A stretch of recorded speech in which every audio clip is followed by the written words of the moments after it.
Pernah nggak sih kamu cuma mau scroll sebentar, tapi tiba-tiba sadar, 3 jam sudah berlalu? Fenomena itu disebut brain rot, sebuah kondisi ketika otak kita terbiasa dengan banjir konten singkat, cepat, dan dangkal sampai kehilangan kemampuan untuk fokus dan berpikir mendalam. Tapi, apakah benar otak kita bisa rusak gara-gara konten pendek? Yuk, kita bahas dengan bukti ilmiah.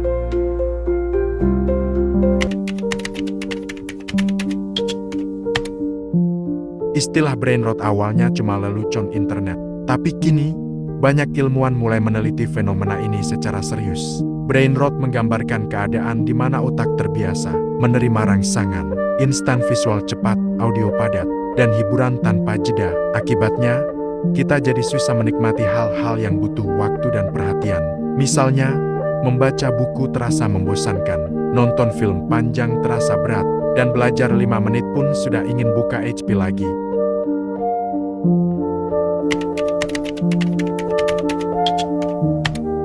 Penelitian dari beberapa universitas menunjukkan pola yang jelas. Sebuah studi tahun 2024 menemukan bahwa kecanduan video pendek berhubungan dengan penurunan fungsi eksekutif otak, yaitu kemampuan untuk mengendalikan diri, fokus, dan merencanakan sesuatu. Otak yang terus menerima reward cepat dari video singkat jadi sulit menunda kesenangan. Bahkan, dalam 2 minggu paparan intens, kemampuan fokus seseorang bisa turun hingga 25%. Bayangkan, hanya 2 minggu.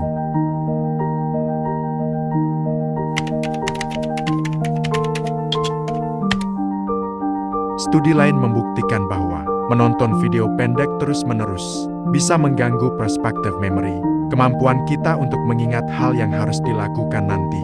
Dalam eksperimen, kelompok yang menonton konten pendek gagal menyelesaikan lebih banyak tugas dibanding kelompok yang menonton konten panjang.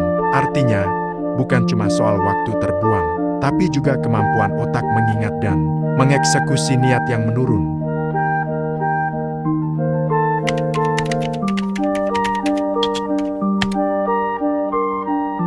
Platform seperti TikTok atau Reels memang dirancang untuk bikin kamu betah.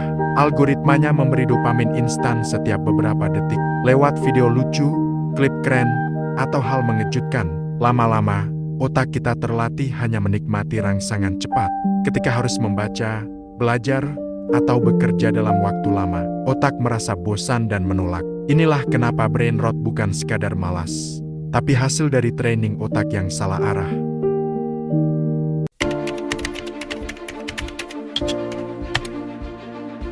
Dampak brain rot terasa nyata. Mahasiswa kesulitan membaca 1 bab buku. Pekerja kreatif kehilangan fokus setelah beberapa menit. Bahkan banyak orang mengaku gak bisa menonton film penuh tanpa sambil buka handphone. Kita hidup di era ketika fokus adalah sumber daya paling langka. Bukan karena dunia makin cepat, tapi karena perhatian kita makin rapuh. Tapi tenang, bukan berarti semua konten pendek itu buruk. Banyak juga yang edukatif dan menginspirasi. Masalahnya muncul saat otak kita hanya diberi asupan cepat tanpa keseimbangan. Otak butuh waktu untuk berpikir, merenung, dan memproses. Tanpa itu, kita jadi penonton instan, bukan pemikir.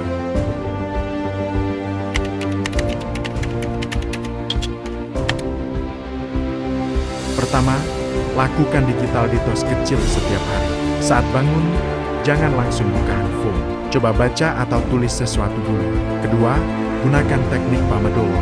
Fokus 25 menit, istirahat 5 menit, lalu ulangi. Ketiga, nikmati konten panjang. Tonton film tanpa skip, baca artikel panjang, dengarkan podcast penuh. Keempat, atur ulang algoritma kamu. Unfollow akun yang hanya memberi hiburan kosong, dan ikuti yang memberi nilai. Ingat, yang kamu lihat setiap hari membentuk cara otakmu berpikir.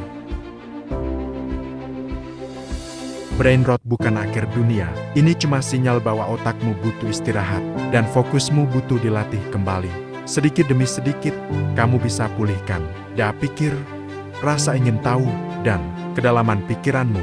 Jadi mulai hari ini, kendalikan scrollmu sebelum scrollmu yang mengendalikan kamu. Kalau kamu suka video ini, klik like, subscribe, dan tulis di komentar. Apa kamu juga pernah merasa otakmu kena brain rot? Sampai jumpa di video berikutnya, dan ingat, scroll boleh, tapi jangan sampai ikut tergerus.